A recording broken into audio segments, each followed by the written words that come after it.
বাংলাদেশে ক্রমাগত অত্যাচারিত হিন্দুরা, সংখ্যালঘুদের ওপর হামলা, বাড়িঘর পুড়িয়ে দেওয়ার ছবি প্রতিনিয়ত সামনে আসছে।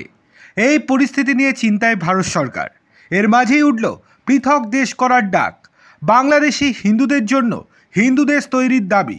আর এই দাবি আর কেউ নন, করলেন প্রাক্তন সেনাকর্তা জেনারেল জিডি বক্সি। এক্স হ্যান্ডেলে পোস্ট করে তিনি এই দাবি জানান। ওপার বাংলার অবস্থা দেখে গজরে উঠেছে এপার বাংলার হিন্দুরাও।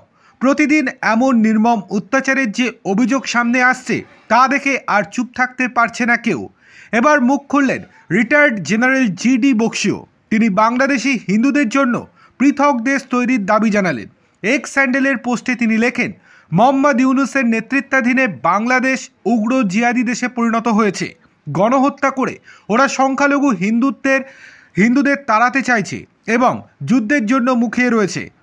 1971 সালে 3800-এরও বেশি ভারতীয় সেনা, নৌসেনা ও বায়ুসেনার জওয়ান প্রাণ দিয়েছিলেন খুনি পাক সেনার হাত থেকে এই দেশকে স্বাধীনতা দিতে।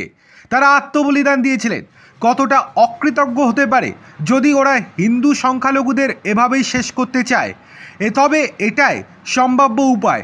পোস্টের নিচেই তিনি বাংলাদেশের মানচিত্রের ছবি পোস্ট করেন। সেখানে দেখা যাচ্ছে বাংলাদেশের উত্তর অংশ ভাগ করা এবং তা হিন্দু দেশ হিসেবে উল্লেখ করা। মূলত রংপুর, দিনাজপুর নিয়েই আলাদা দেশ তৈরির দাবি জানানো হয়েছে।